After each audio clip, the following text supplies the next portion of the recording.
Vamos entonces a ir iniciando. La semana anterior estuvimos hablando sobre la evidencia. ¿Cuál es la evidencia que nosotros podemos mostrar de la existencia de Dios? Los tres argumentos, el cosmológico, el del diseño y el moral. A mí me gustaría que en unas 2 o 3 sesiones más adelante podamos hacer una sesión solamente para participación de preguntas y respuestas, porque como estos temas apologéticos a veces generan tantas dudas y son temas bastante densos, en los que incluso a veces ni siquiera se llega a una conclusión muy clara, ¿cierto? Hay diferentes posturas también y me gustaría que dedicáramos una sesión, no sé ustedes qué opinan, a solamente tener como una socialización de los que hemos leído hasta ese momento, preguntas, dudas y de pronto que podamos tener también algunas personas invitadas que tengan un vasto conocimiento en esos temas que hemos venido tratando y que esas personas nos ayuden también a entender un poco eh, todos los temas. Entonces, me cuentan si les parece.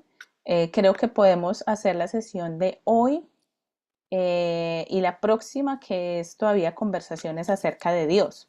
Y cuando terminemos entonces esa parte que es conversaciones acerca de Dios, hacemos entonces la sesión de socialización, de dudas, comentarios, preguntas, para que podamos entonces despejarlas todas. Así que si les han quedado dudas de la sesión anterior, anótelas, ténganlas ahí y el día de la sesión las abordamos y pedimos también dirección a Dios para que nos ayude a encontrar su verdad.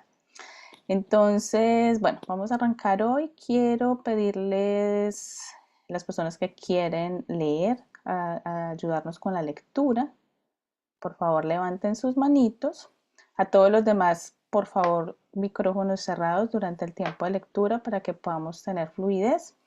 Y quiero ver al menos 3 manitos levantadas antes de arrancar para que podamos entonces hacer tres sesiones de lectura seguida. Eh, 3 personas con manitos levantadas, por favor.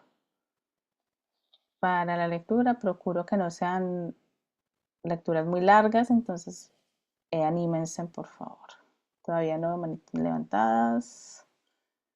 No, Viviana, una. Otras 2 personitas que nos apoyen, por favor. Tania y Sacil. Bueno, vamos a compartir pantalla. Y hoy vamos entonces a continuar con la segunda pregunta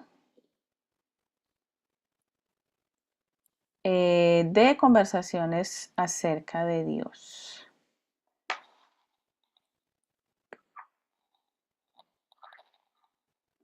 Entonces, ¿ven mi pantalla?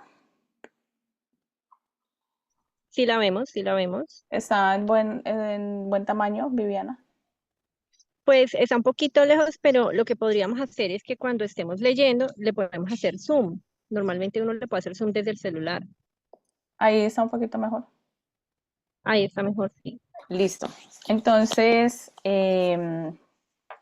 arranquemos, Viviana. Listo. Ok. ¿Cómo podría un Dios bueno permitir el mal y el sufrimiento? Mis hijos son muy testarudos. ¿Cómo saben los padres de niños con carácter fuerte? Perdón, ¿cómo saben los padres de niño con carácter fuerte? Eso es un eufemismo para decir pueden llevarme rápidamente al borde de la locura. El lado bueno de este desafío, o eso me digo a mí misma, es que me da muchas oportunidades de hablar con ellas sobre cómo podemos trabajar con Dios a diario para tener un buen corazón y querer las cosas que Dios quiere. Una noche estaba acostando a mi hija mayor después de un día particularmente difícil. No tuve que decirle lo duro que había sido. Sin que yo se lo pidiera, ella lloró. Mami, me esforcé muchísimo por ser buena hoy, pero lo único que hice fue equivocarme una y otra vez. No sé cómo ser mejor como Dios quiere. Le sonreí con empatía pensando en cómo el apóstol Pablo sintió la misma frustración de no ser transformado completamente en esta vida. Libro de Romanos, capítulo 7, versículo del 15 al 20. Pero antes de que pudiera impartirle mi sabiduría maternal sobre por qué nunca seremos perfectos, ella llevó la conversación por otro camino. ¿Por qué Dios no me impide ser cruel antes de que suceda? Es decir, justo antes de que sea cruel. ¿Por qué no me obliga a ser amable? Mi hijo, que escuchaba con interés desde la otra habitación, gritó. Si no entiendo por qué Dios no, sí, no entiendo por qué Dios no detiene a los malos antes de que hagan cosas malas. ¿Por qué no querría, perdóname, por qué no querría simplemente que sucedan cosas buenas? Perdón, un momento, que es que me sale el de admitir, entonces ya los admito. Allí estaban mis gemelos pequeños, ya habían olido una supuesta contradicción en su fe incipiente. Si Dios es perfectamente bueno, ¿cómo puede haber maldad en el mundo que Él creó? Mis hijos mis hijos estaban en buena compañía al identificar el problema. Es una pregunta que se ha planteado durante miles de años y sigue siendo uno de los desafíos más importantes para el cristianismo en la actualidad. Se han escrito millones de páginas sobre el problema del mal. Este capítulo le presenta uno de los principales marcos que utilizan los cristianos para abordar el tema. Si desea leer más, le recomiendo encarecidamente el recurso que se encuentra en las notas finales de este capítulo como punto de partida. Gracias, Viviana. Sigue entonces Ok, Tania.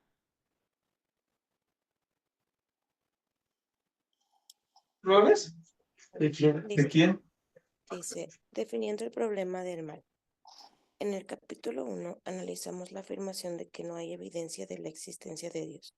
Aquí estamos viendo un tipo de problema muy diferente. Estamos viendo lo que los ateos afirman que es evidencia contra Dios, la existencia del mal. ¿Por qué la existencia del mal es un problema tan difícil para el cristianismo?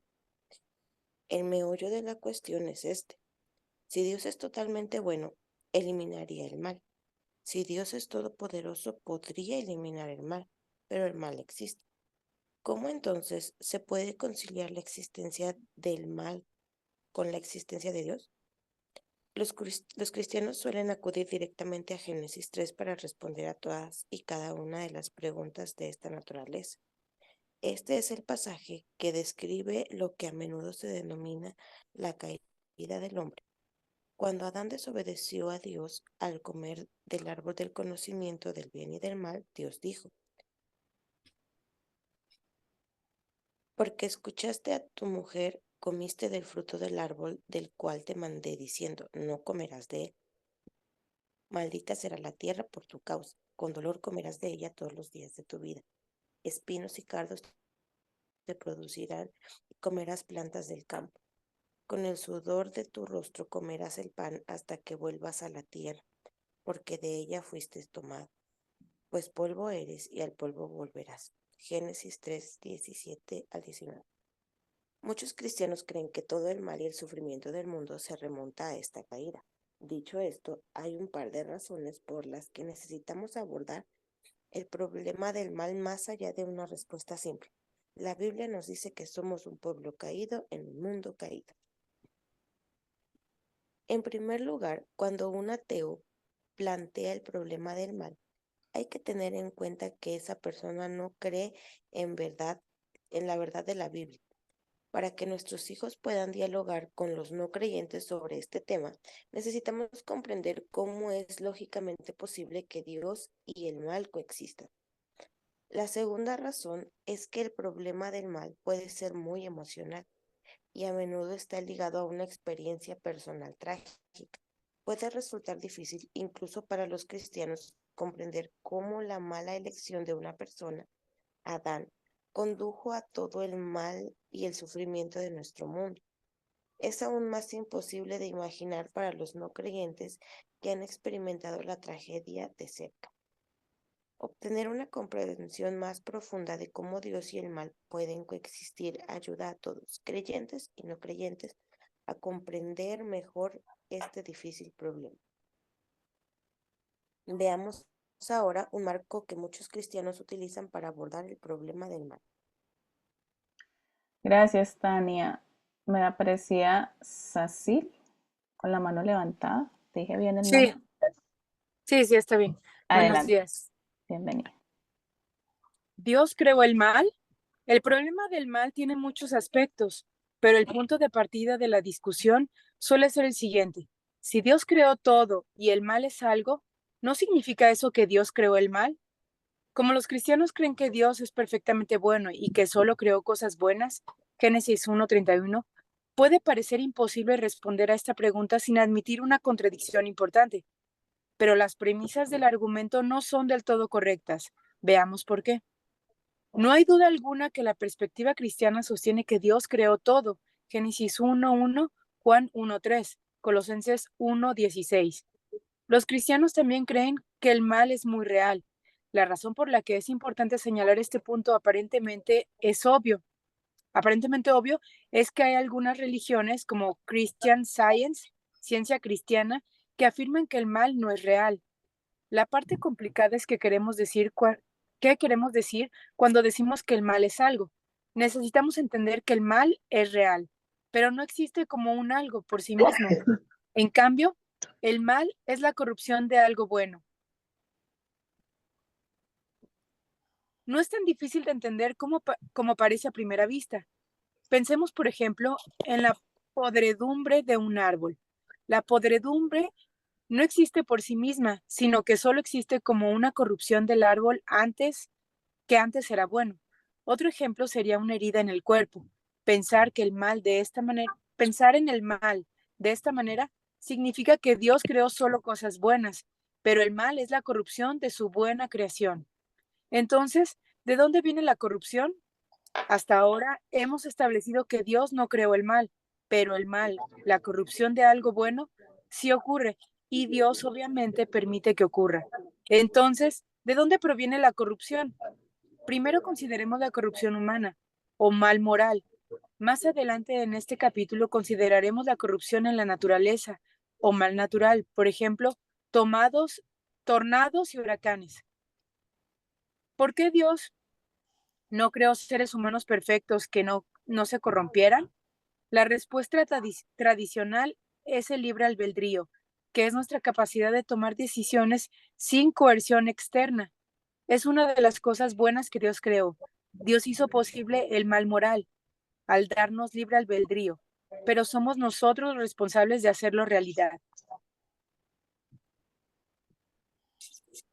En mero, en mero cristianismo, C.S. Lewis llevó esto un paso más allá y propuso por qué el libre albedrío podría ser tan importante para Dios que él elegiría crear criaturas libres a pesar de saber que el mal que inevitablemente resultaría de sus elecciones. ¿Por qué? ¿Por qué entonces les dio Dios libre albedrío? Porque el libre albedrío, aunque hace posible el mal, es también lo único que hace posible cualquier amor, bondad o alegría que valga la pena tener. Un mundo de autómatas, de criaturas que funcionan como máquinas, difícilmente valdría la pena creerlo. Por supuesto, Dios sabía lo que sucedería si ellos usaran la libertad de manera equivocada. Aparentemente pensó que valía la pena correr el riesgo. En otras palabras, Dios quería que lo amáramos libremente. Un amor forzado no es amor en absoluto. Gracias, Cecil. Voy a dejar de compartir un momentito, porque aquí nos aparece el tema del libre albedrío. Y yo tengo entendido que este tema del libre albedrío es un tema que es un poco controversial entre los cristianos. Hay algunos cristianos que tienen una posición al respecto y otros tienen otra posición. Entonces yo les quiero preguntar porque aquí en esta pregunta que ella afronta el por qué Dios no detiene el mal, ella dice que basado también en el libro de C.S. Lewis sobre apologética cristiana, que es mero cristianismo. Ahí se aborda muy completamente, pues muy, de manera muy detallada el tema del libre albedrío, y es una de las respuestas que presenta el autor para llegar a la conclusión de el por qué Dios no detiene el mal. Pero quisiera recibir una o dos participaciones de la perspectiva o el entendimiento de lo que las personas que están aquí conectadas piensan acerca del libre albedrío. ¿Existe? ¿No existe? ¿Es bíblico? ¿No es bíblico? Quiero escucharlos.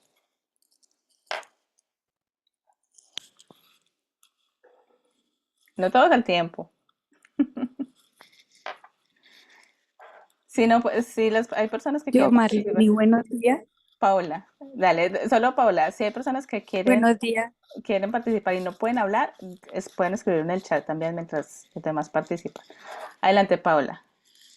Buen- buenos días, Marlene, y a todos. Pues hace algunos años escuché al maestro Oscar Quiroga hablar acerca del libre albedrío. Yo hasta en ese entonces creía en el libre albedrío como muchos creyentes lo creemos, ¿no? Pero él explicaba algo y decía que es más que un libre albedrío, porque el libre albedrío es yo elijo, pero no hay consecuencias. Decía, es más la decisión, mi voluntad de elegir, siempre consciente de que mis decisiones van a tener una consecuencia, porque el libre albedrío se enfoca más a que yo elijo, pero no hay consecuencias, no tengo conocimiento de ellas. Y él explicaba más y decía, es, es la capacidad de voluntariamente elegir Gracias, Paola. con las consecuencias, sabiendo las consecuencias. O sea que resumiendo, sí, para poder entender, sí, sí entendí lo que me dijiste. Según lo que tú me estás diciendo, entonces, el libre albedrío como tal no existe o no es bíblico. No, no es bíblico, es más la capacidad de elegir voluntariamente, conociendo que hay consecuencias. Porque Ok, el libre albedrío es más, yo elijo, pero no hay consecuencias. ok. Gracias, Paola. Viviana Jaramillo, adelante. Gracias. Bueno, yo creo que ahora con respecto a lo que acaba de ver con la definición, libre albedrío significa que se puede hacer algo sin consecuencia o con consecuencia. Entonces viene todas esas variantes, todas esas, em, el purismo, que ya se empieza a trabajar aquí con esta, como con esta definición. En términos generales, sin irme como a una definición etimológica o inclusive de revisar estos textos escritos en el lenguaje original, nosotros creemos que el libre albedrío sí existe con consecuencias, tanto para el bien como para el mal, ¿sí? Eso es lo que creemos. Ok, gracias, Viviana. ¿Otra persona que quiera darnos la respuesta respecto al libre albedrío? Eh, Andrea Gómez. Adelante, Andrea. Buenos días. El Señor nos hizo a su imagen y semejanza, y dentro de esa imagen y semejanza significa que el Señor nos dio la capacidad de tener voluntad. Puede que la palabra explícitamente no aparezca escrita en las escrituras, pero el Señor siempre a lo largo de ellas nos está diciendo que podemos elegir entre el bien y el mal. El libre albedrío es la capacidad de elegir. Ok, Entonces, bíblicamente sí existe, gracias, porque Andrea. tenemos voluntad. Gracias, Andrea. Gracias por tu participación. Voy a leer la de Ana María, que nos escribió por chat y dice, sí existe para que el hombre decida el seguir a Dios o no. Son sin ser obligado a hacerlo porque debe, sino porque quiere que por amor decidamos obedecer a Dios. Claro que al final recibiremos la recompensa de llegar al cielo o el castigo de vivir eternamente en el sufrimiento del infierno. Es como lo dice lo que se acaba de leer. Dios quiere nuestro corazón, no nuestra obligación, porque sí. Bueno, Ana María, gracias. Eh, yo, yo, yo como tal no utilizo mucho la palabra libre albedrío porque creo que ha sido una palabra que en muchas ocasiones se ha sacado de su significado y muchas personas la han entendido mal y creo que sea la palabra como tal, ¿cierto? Yo hablo, siempre que hablo desde este tema, hablo desde el punto de la voluntad, ¿cierto? Que Dios nos ha creado con la voluntad y obviamente nosotros rendimos esa voluntad a Dios o no la rendimos a Dios y es ahí donde vienen las consecuencias de la obediencia y la desobediencia. Entonces, yo personalmente evito utilizar mucho esa palabra como tal, pero no quiere decir que como tal la palabra, o sea, lo que yo tengo entendido es que la palabra no aparece en la Biblia, o sea, o sea, no como expresándose en el tema de la voluntad y la libertad de seguir o no seguir a Jesús, ¿cierto? De seguir o no seguir a Cristo. Entonces, a mí me parece una palabra un poquito problemática, personalmente, porque cuando uno las pone, entonces ahí llegan las personas que de pronto no nos dicen que no existe o que no es bíblico o que tienen este concepto de que el libre albedrío no genera consecuencias, entonces se entra como en esa controversia.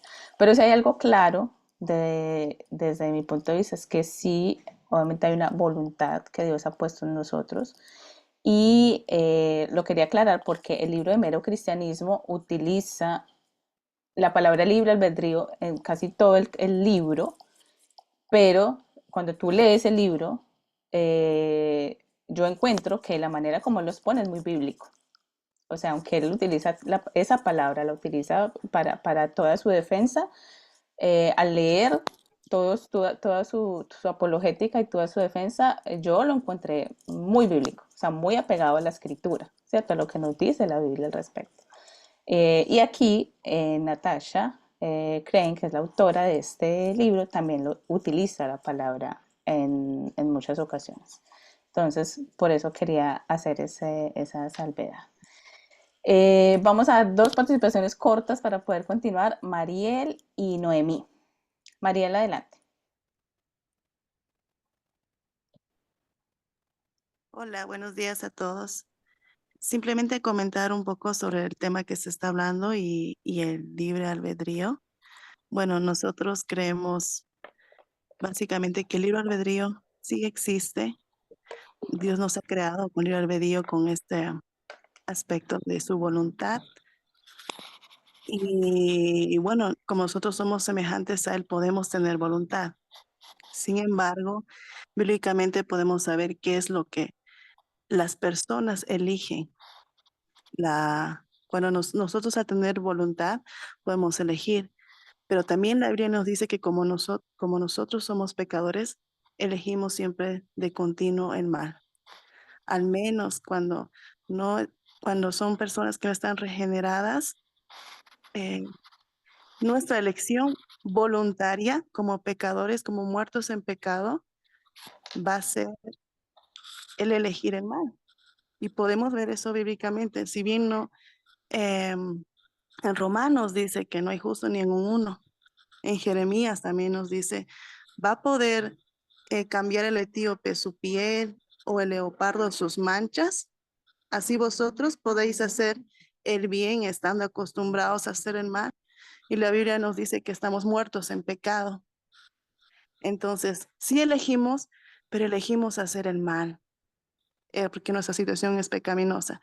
Solamente cuando Cristo viene a vivir a nuestras vidas y hay una regeneración y hay un nuevo nacimiento, entonces es cuando Dios, por medio del poder de la sangre de Cristo que Él ya venció, es que nos da la capacidad para vencer, no por nosotros, sino por la obra de Cristo.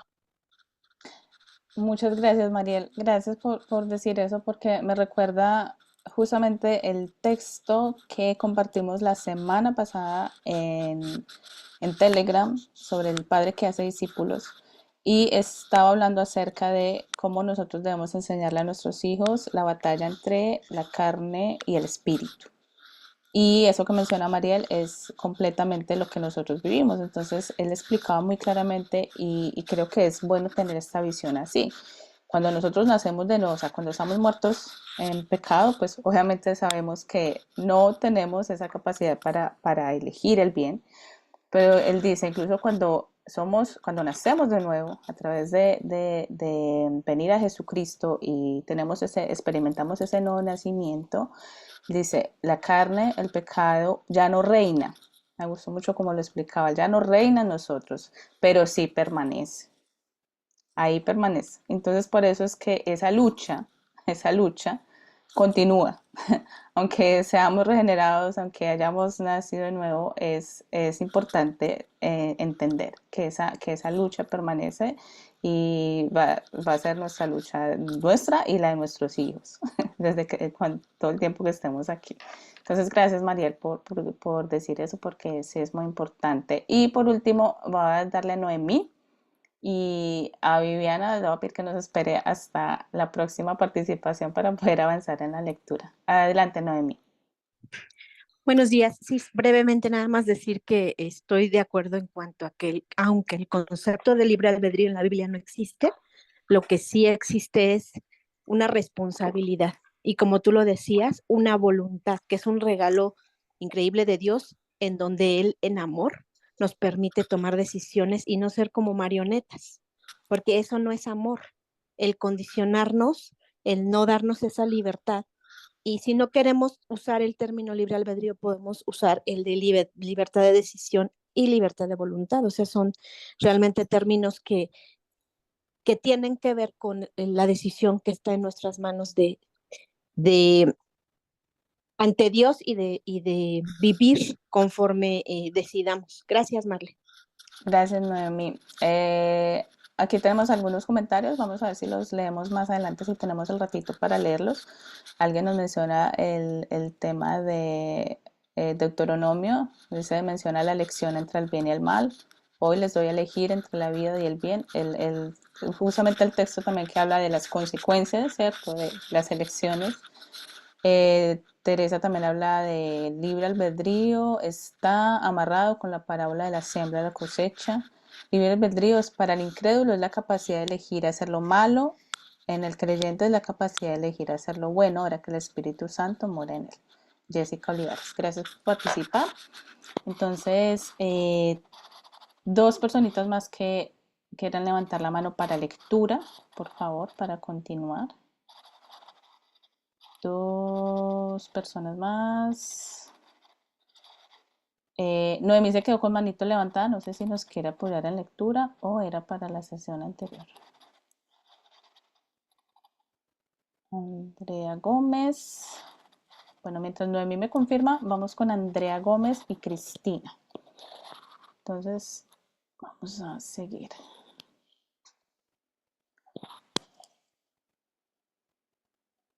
Andrea. ¿Se ve mi pantalla? Sí, allí se ve bien. Listo. Andrea, adelante. Pero ¿por qué Dios no detiene el mal moral? En este punto, muchas personas preguntan por qué un Dios todopoderoso y completamente bueno no detiene el mal moral que es posible antes de que suceda. Esto es lo que efectivamente preguntaron mis gemelos. Para responder a esto, debemos ser cuidadosos con la forma en que definimos lo que es todopoderoso. Los cristianos a menudo dicen, Dios puede hacer cualquier cosa, pero eso en realidad no es cierto. Por ejemplo, es imposible que Dios mienta. Hebreos 6:18. Mentir sería contrario a la naturaleza misma de Dios. Además, Dios no puede hacer nada que no sea bueno o malo. Perdón, Dios no puede hacer nada que no sea bueno o malo, es contradictorio, como hacer un círculo cuadrado o una piedra tan pesada que no pueda levantarla. Dado que Dios eligió crearnos con libre albedrío, ¿es posible destruir el mal moral sin destruir nuestro mundo actual? En realidad no. Esta es una de esas contradicciones, como la creación de un círculo cuadrado, que hace que algo sea imposible. Dios no puede obligarnos a tomar libremente buenas decisiones. La única forma en que Dios podría destruir el mal sería destruyendo nuestra libertad. Para concluir nuestra discusión sobre el mal moral, es importante señalar que los cristianos creen que la historia no termina allí. Los cristianos reconocen que este es el estado actual de las cosas, pero que un día Dios derrotará el mal al poner fin a este mundo y crear una nueva tierra. Apocalipsis 21-22. La nueva tierra estará libre del mal, del sufrimiento y de la muerte. ¿Qué pasa con el mal natural? Volvamos ahora a la cuestión de dónde proviene la corrupción en la naturaleza. La mayoría de los teólogos coinciden en que el mal natural es más difícil de abordar que el mal moral. Si bien los escépticos pueden admitir que Dios no tiene por qué ser responsable de las acciones de libre albedrío de los humanos, se apresuran a señalar que los humanos no eligen desastres naturales. La respuesta más común al problema del mal natural es que en realidad es el subproducto de procesos buenos. Por ejemplo, los terremotos son consecuencia de la tectónica de placas o el movimiento de placas gigantes bajo el fondo del océano. Sin estas placas no tendríamos continentes, un requisito necesario para la supervivencia humana en el único planeta conocido donde hay vida. Sin embargo, en ocasiones estos mismos procesos dañan o matan a las personas. El autor Dinesh de Souza señala, nuestro planeta necesita oxígeno. Perdón, un momento. Perdí la pantalla. Nuestro planeta necesita oxígeno, un sol cálido y agua para poder vivir aquí, y lo agradecemos, aunque reconocemos que la gente puede sufrir una insolación y ahogarse en el océano. Así también parece que la tectónica de placas es un requisito central para la vida tal como la conocemos. En otros casos, cosas que parecen males naturales son en realidad el resultado de males morales. Por ejemplo, millones de africanos mueren de hambre porque sus gobiernos corruptos no les permiten obtener los alimentos necesarios, no porque la tierra no produzca suficientes alimentos. El problema vuelve directamente al libre albedrío individual. En definitiva, no podemos explicar todos los casos de maldad natural. Lo que sí podemos decir es que Dios debe tener razones moralmente suficientes para permitir la maldad natural que vemos. Continúo. Sí, ese último párrafo. Okay. El problema del mal es difícil, pero no insuperable. Si bien el problema del mal es, sin duda, un desafío difícil para el cristianismo, eso no significa que no podamos ofrecer respuestas. Como acabamos de ver, tanto el mal moral como el natural pueden considerarse subproductos de la creación perfectamente buena de Dios. La mejor manera...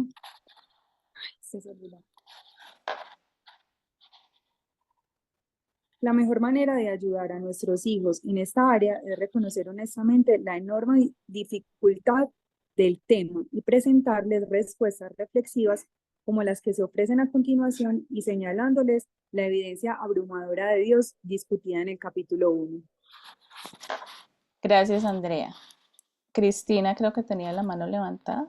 ¿Me confirmas, Viviana? Sí, sí, señora. Ahí está, ella tiene la mano levantada. Dale, adelante, Cristina. ¿Cómo puede un Dios amoroso enviar a la gente al infierno?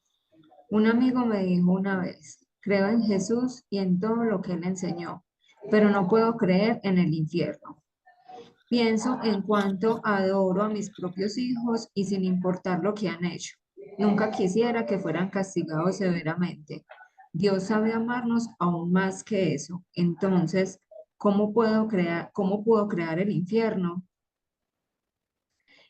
Le respondí, bueno, si crees todo lo que enseñó Jesús, tendrás que creer en el infierno.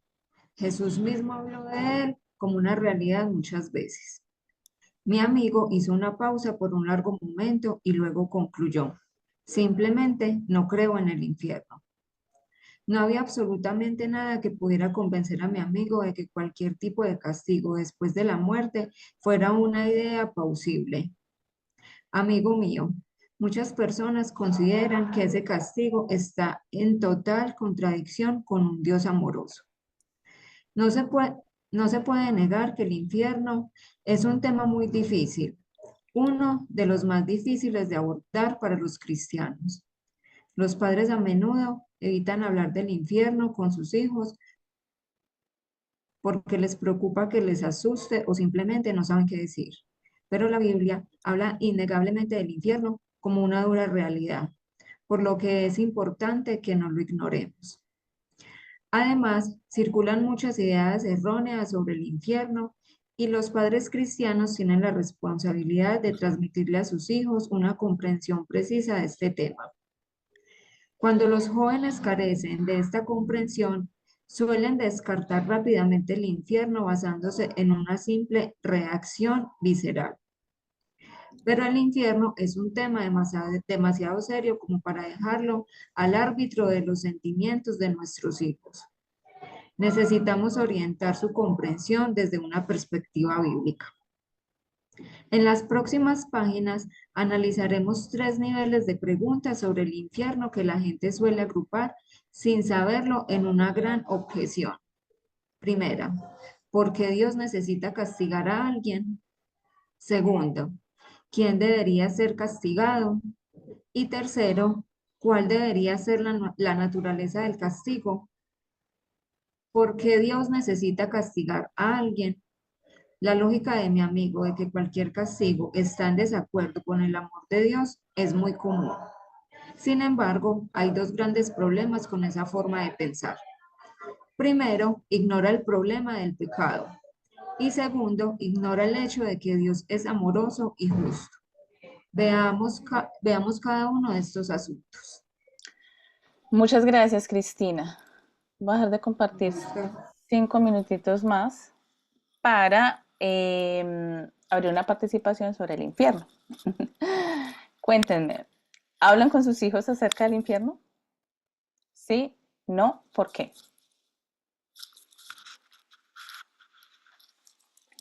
Viviana, ¿quieres participar? Sí, y creo que está muy ligado a la pregunta de, pero ¿por qué será que no estoy completamente limpio? Mi hijo de 5 años me hacía esa pregunta hace 3 días, porque estábamos escuchando un coro, un himno, una alabanza para niños, que decía que él nos lavó completamente. Y él razona en la letra, porque le he dicho, hay que razonar en lo que escuchamos. No puede ser solamente el ritmo. Y él razona en la letra y me dice, no mamá, pero no es verdad. No estamos completamente limpios. Eh, y entonces viene, claro, todo este tema de las consecuencias. Y como lo mencionaste tú, básicamente en el momento lo que hice fue explicarle que cuando tomamos decisión por Cristo, en nosotros ya no reina Satanás. Pero aún así, como lo dice en la Biblia, haciendo el bien, hago el mal, inclusive haciendo cosas que pueden parecer em, bondadosas, estoy haciendo el mal porque ni siquiera es lo que hago, sino también es cómo lo hago y cuál es la intención de mi corazón. Entonces, la invitación básicamente que le pude hacer a mi hijo en ese momento es, pon delante de Dios todo lo que haces, pero que sea examinado por Él para saber si es una intención egoísta, si es una intención realmente de servir y agradar a Dios. Y hablando del infierno, hemos leído con él el verso que dice que todas nuestras obras serán pasadas por fuego y habrá una decisión, una eternidad con Cristo o una eternidad sin Cristo. Y, y yo sé que igual es un caminar, pues él es muy pequeño, tiene 5 años y creo que, mm, que va a tener que enfrentarse a muchas cosas, pero él desde ya dice, no quiero jugar con ese niño porque es necio, me dice cosas que no quiero continuar haciendo. Y entonces es la invitación a, sí, pero podemos ser también, tú puedes ser una persona de cual puedes hablar con él acerca de que en vez de hacer la necesidad, pues haga lo que le corresponde hacer, que es el bien, y guiarle en ello, porque no podemos tampoco entonces como discriminar, porque ahí va también, entonces, ¿cuál sería mi consecuencia de discriminar? ¿El infierno? ¿Sí? Es que o sea, esto es, pero como lo mencioné hace 8 días, básicamente es que ellos tienen que saber que hay un opuesto, ¿sí? Y que no es en sus propias fuerzas, y ojalá desde muy pequeños ellos puedan saberlo, porque desde allí se construye como un pensamiento cognitivo alrededor del tema que en su propia adolescencia, como lo decía el resumen que nos compartiste, tomarán sus decisiones y empezarán inclusive a juzgarnos a nosotros mismos. Ujú, así es. Entonces, darles esa claridad a ellos, alimentárselas en cada oportunidad, mostrando que la real necesidad es nuestra dependencia de Cristo y que sí hay una consecuencia, hay una eternidad con Cristo, una eternidad sin Cristo, y que sí habrá una consecuencia para los demás. Por tal razón debemos orar por los demás y ser intencionales en nuestras conversaciones. Y cuando él sale a jugar, le digo, recuerda que más que jugar, vas a ir a ser intencional en mostrar a Cristo, porque los hijos, más que avergonzar a sus padres como terrenales, por hacer alguna cuestión que no tenga que no sea sabia, es también que están reflejando a Cristo. ¿Sí? Entonces, es un todo, creo que en la práctica es un reto inclusive para nosotros mismos cómo lo transferimos a ellos. Gracias, Viviana. Gracias. Aquí en el chat varias personas ya han respondido que sí, efectivamente hablan con sus hijos acerca del infierno, acerca de que hay un cielo, un infierno, un lugar de castigo. Entonces vamos a leer las preguntas sobre el infierno porque en realidad a mí me abrió mucho el panorama. En realidad para mí es un tema un poco, o sea, sí, hay infierno. La Biblia nos dice que hay infierno, pero al momento de hablarlo con mis hijos pequeños, para mí ha sido un reto, ¿cierto? Porque es como que, bueno, ¿hasta qué punto, ¿cierto? ¿Hasta qué punto le digo que qué tan feo es ese lugar? Y hasta qué punto ellos lo van a entender o hasta qué punto ellos necesitan saberlo ahorita. O sea, eso para mí ha sido era como un reto y cuando yo leí esas preguntas, para mí me dio bastante claridad. Entonces vamos a leerlas y al final me cuentan si tenían esta claridad ya o si les abrió un poquito más la perspectiva. Dos manitos levantadas, por favor. Andrea levantó, no, creo que Andrea ya leyó. Dos manitos más, por favor, para leer esa parte que nos falta del infierno. Dos manitas más, por favor. ¿Quién se anima? Con las personas que no hayan leído. Bueno, Grisel. Otra persona más. Otra persona más que se anime.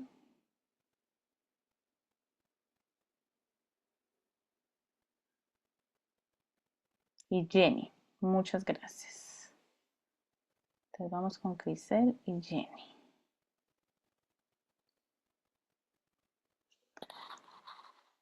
Bueno, Grisel, arrancamos acá. Adelante. Ok, buenos días. Dice, en primer lugar, cuando sugerimos que no hay necesidad de que Dios castigue a las personas, ignoramos la realidad y la gravedad del pecado. Para ver por qué esto es un problema, necesitamos entender mejor qué es el pecado. La Biblia nos dice que Dios es perfectamente bueno y que ha escrito sus leyes morales en el corazón humano. Salmo 183, 18:30, Primera de Juan 1:5, Romanos 2:14-15. El pecado es una transgresión con estas leyes.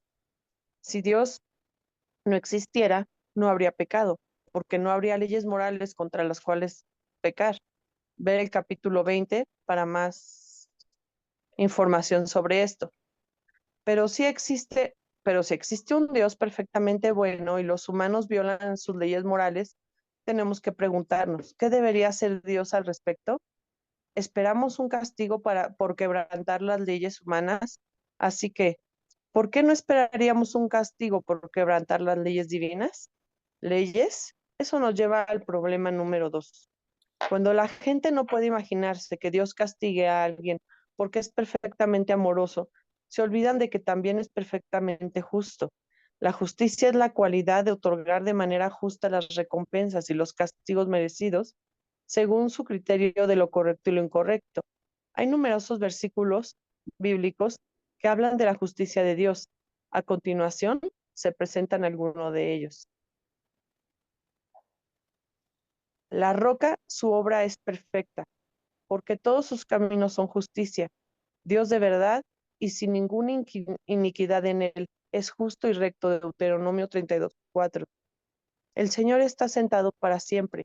Ha establecido su trono para la justicia y juzga el mundo con justicia. Juzga a los pueblos con rectitud. Salmo 9, del 7 al 8. Él ama la justicia y el derecho. De la misericordia de Jehová está llena la tierra. Salmo 33:5. Yo, el Señor, amo la justicia, aborrezco el robo y la iniquidad. Isaías 61:8. Es importante entender que la justicia de Dios no contradice su amor. De hecho, su justicia y su amor van de la mano. Así como un juez terrenal no sería amoroso al liberar a quienes violan las leyes humanas, Dios, como juez celestial, no sería amoroso al liberar a quienes violan las leyes divinas. En resumen, si el pecado es real y Dios es justo, debe haber un castigo por este pecado. ¿Quién debe ser castigado? Si somos honestos, la mayoría de nosotros podemos hacernos a la idea de un castigo necesario para las personas realmente malas. Enseguida nos viene a la mente asesinos, violadores y abusadores de menores. Supongo que si le hubiera preguntado a mi amigo si podía imaginar un lugar de castigo para esas personas, le habría parecido más aceptable la idea. Pero, ¿pecadores comunes y corrientes? Personas que mienten, pierden los estribos y viven en forma más egoísta de lo que deberían. Creemos que esas personas merecen algo más parecido a un tiempo de descanso prolongado, no el infierno. En otras palabras, no es que no pensemos que Dios deba castigar a las personas, sino que no creemos que deba castigar a personas como nosotros. Gracias, Grisel. Seguía Jenny. Hay dos versículos claves que abordan esta idea equivocada. En primer lugar, la Biblia dice que todos pecaron y están destituidos de la gloria de Dios.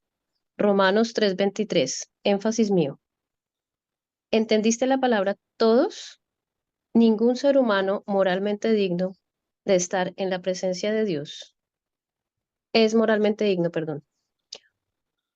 Por poco halagador que nos parezca, toda la raza humana está en la misma situación de estar separada de Dios por el pecado. En segundo lugar, la Biblia dice claramente que el castigo de Dios por nuestro pecado es la muerte. La imagen combinada de estos versículos es realmente muy simple. Aunque no nos guste, toda persona es culpable de quebrantar las leyes morales de Dios y el castigo es la muerte. ¿Quiénes deberían ser castigados entonces? Todos nosotros, en ausencia del sacrificio de Jesús en la cruz. Dicho esto, muchos cristianos creemos que la Biblia sugiere que habrá diferentes niveles de castigo en el infierno, así como hay diferentes niveles de castigo en la tierra, dependiendo de la gravedad del crimen. Hay dos pasajes que pueden apoyar esta idea. Primero, Jesús dijo en Lucas 12, 47 al 48. El siervo que conociendo la voluntad de su Señor no se preparó ni obró conforme a su voluntad, recibirá una paliza severa, pero el que sin saberlo hizo lo que merecía una paliza, hizo lo que merecía una paliza, recibirá una paliza leve. A todo aquel a quien se le dio mucho, mucho se le exigirá, y a quien mucho se le confió, más se le exigirá. En segundo lugar, Apocalipsis 20:12 dice: Vi a los muertos, grandes y pequeños, de pie ante el trono, y los libros fueron abiertos. Luego se abrió otro libro, que es el libro de la vida, y fueron juzgados los muertos por lo que estaba escrito en los libros según sus obras. Aunque estos pasajes pueden sugerir distintos niveles de castigo, el énfasis abrumador de la Biblia está en evitar el infierno por completo. Cuando hablamos del infierno con nuestros hijos o con no creyentes, debemos tener cuidado de no presentarlo como algo menos de lo que es. Esto, por supuesto, suscita la pregunta: ¿cuál es exactamente la naturaleza del infierno? Gracias, Jenny. Creo que nos falta solamente este pedazo. ¿Hay alguien más que quiera leerlo? Creo que nos falta solo esto. Yo soy Marlene, solo que no sé en dónde levantar la mano, perdón. Bueno, dale adelante, Marlene. Aquí. Gracias. Adelante. Sí. ¿Cuál debería ser la naturaleza del castigo? Cuando pensamos en el infierno, lo primero que probablemente nos viene a la cabeza es el fuego. Si el infierno solo implicara 100 años de cárcel, dedicaríamos mucho menos tiempo a hablar de él. Pero la idea tradicional de que el infierno es una eternidad de sufrimiento en llamas, ahí es donde muchas personas trazan su línea de razonabilidad.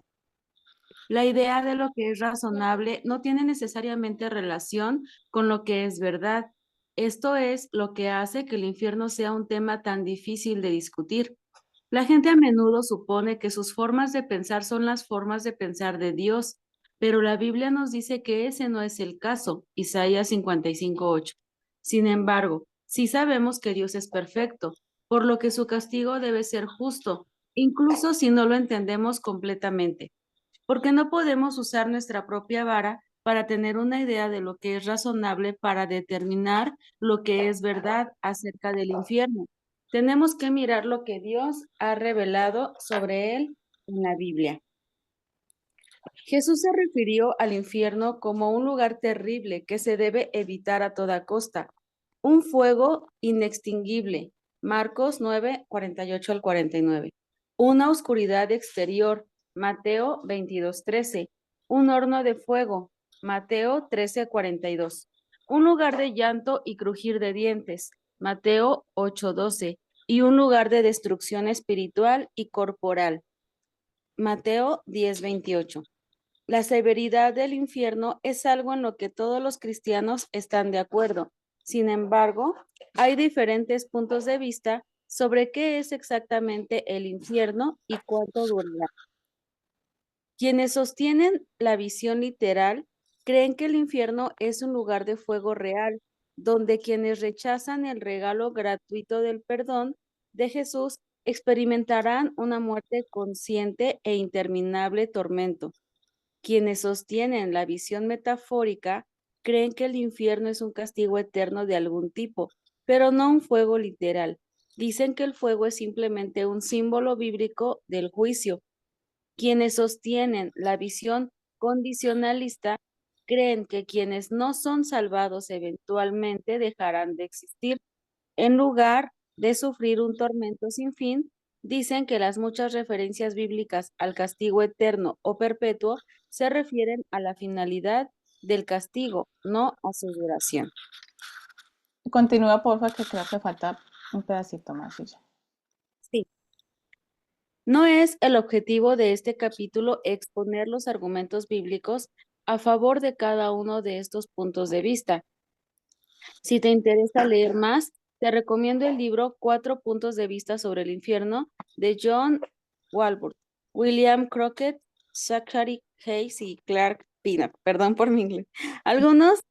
Aunque hay desacuerdos sobre qué es exactamente el infierno y cuánto durará, sabemos que es un castigo muy serio y justo, de separación eterna de Dios.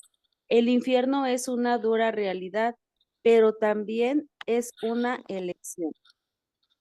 El autor C.S. Lewis dijo la famosa frase: solo hay dos tipos de personas, las que dicen a Dios, hágase tu voluntad, y aquellas a quienes Dios finalmente les dice, hágase tu voluntad. Todos los que están en el infierno lo eligen. Las personas que rechazan la idea del infierno a menudo ignoran el hecho de que podemos evitarlo si aceptamos el sacrificio de Jesús en la cruz como pago por nuestros pecados. Esa es la otra mitad crucial de esta conversación. Asegúrese de leer el capítulo 20. ¿Por qué Jesús necesitaba morir en la cruz por nuestros pecados? Marlene, muchas gracias.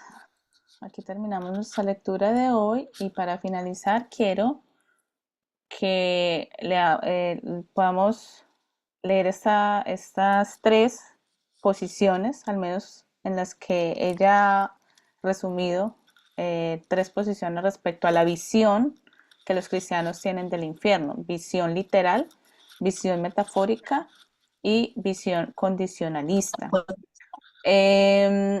Si entendemos el capítulo o lo que ella decía, no, la idea no es centrarnos en cuál es la correcta o no. Tengo como un eco. Ya.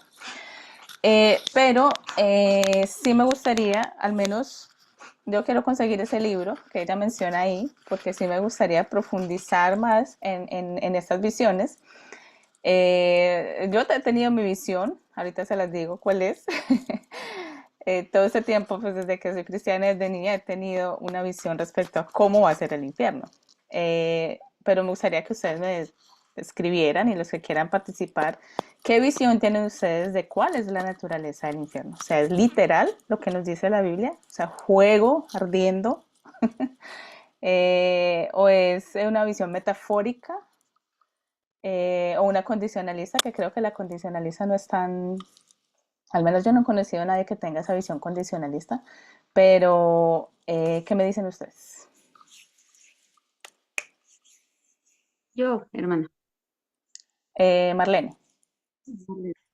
Bueno, quiero compartirles que yo antes de conocer del Evangelio, yo conocí hace 8 años aproximadamente, eh, yo tenía esa idea cotidiana que el mundo te dice que el infierno es así, como que tenemos que vivir o sufrir, que eso quiere vida. Entonces, que cuando mueres, pues ya no va a pasar nada, y pues eso te hace vivir de una manera más, pues, liberal, más, eh, pues alejada completamente de Dios. Cuando empiezo a conocer de la palabra, yo puedo compartirles que así como lo dice la Biblia, yo lo creo. Yo sé que la Biblia utiliza diferentes lenguajes, tipos de literatura, escritura y demás, pero creo que, pues, como acabamos de leer ahorita, ¿no? Acabamos de repasar esos versículos, así como nos comparte la palabra de Dios que nos dejó para que nosotros tuviéramos ese entendimiento. Yo estoy más del lado literal, a menos de que, pues, al estudiar nuevamente, como decía usted, de leer el libro, yo creo que también, pues, Dios nos va abriendo los ojos, Dios nos va iluminando, nos va mostrando más cosas, pero hasta el momento, pues, yo lo entiendo de una manera literal. Yo sé que me falta igual mucho para aprender, pero si yo tendría que hablar sobre el infierno con mis hijos o con alguna otra persona con las que comparto, yo me basaría en lo que dice la palabra de Dios, y creo que aunque finalmente no fuera tal cual en la vida real, creo que pues Dios nos da todo ese panorama para que nosotros podamos comprender la magnitud de lo que se nos está diciendo. Gracias.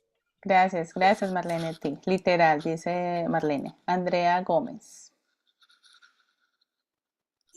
Bueno, para mí también tiene una interpretación literal, porque si yo me voy al Nuevo Testamento, Jesús habla del infierno y lo hace de la misma manera que está en Apocalipsis.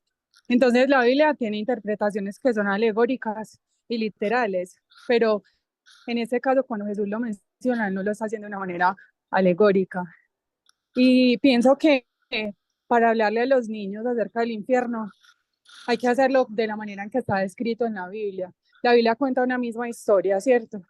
Entonces yo no puedo hablarles de que hay un cielo y no hablarles de que existe el infierno. Y el infierno, la Biblia también nos dice que el Señor inicialmente lo creó para castigar a Satanás y a sus demonios, pero que adicional van a ir allí quienes decidan voluntariamente rechazar a Cristo. Entonces, eso no se puede obviar de ninguna manera.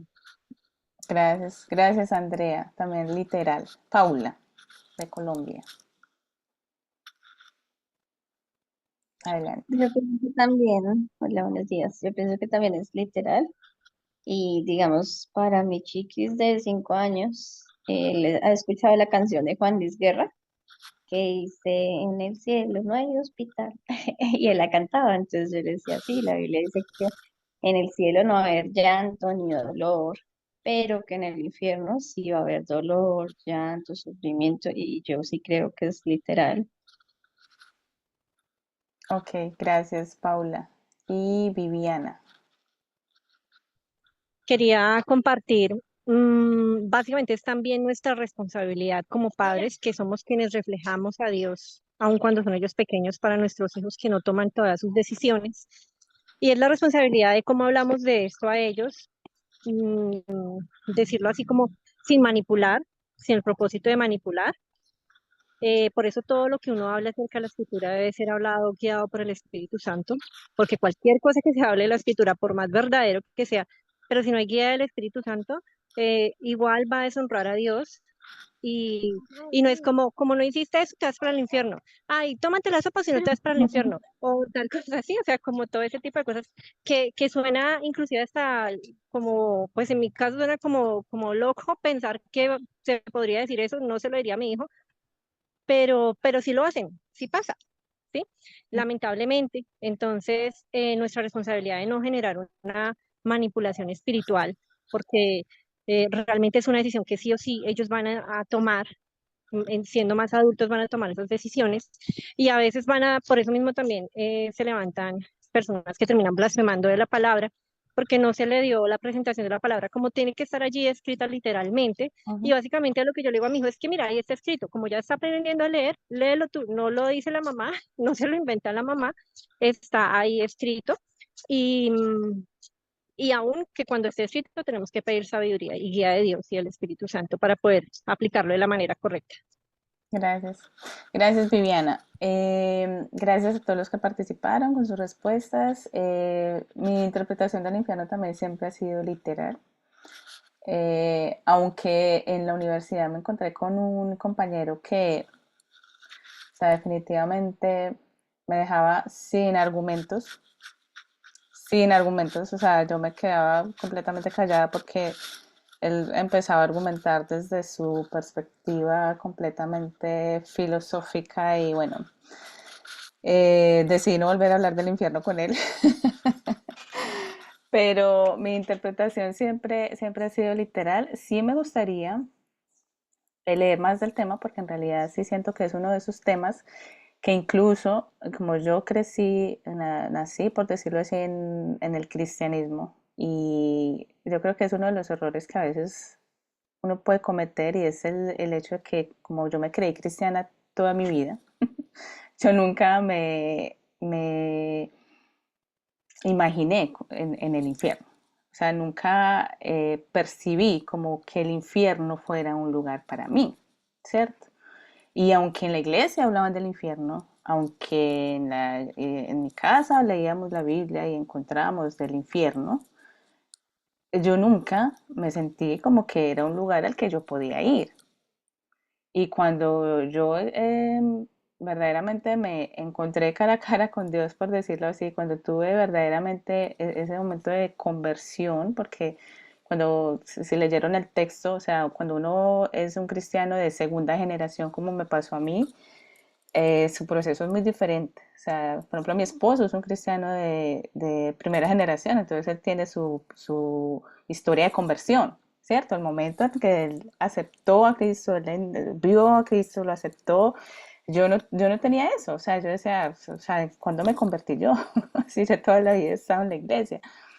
Entonces, fueron diferentes momentos y el momento crucial en el que, imagínense, después de vivir 28 años, porque a mis 28 años fue que yo verdaderamente dije, wow, o sea, yo me hubiera ido para el infierno.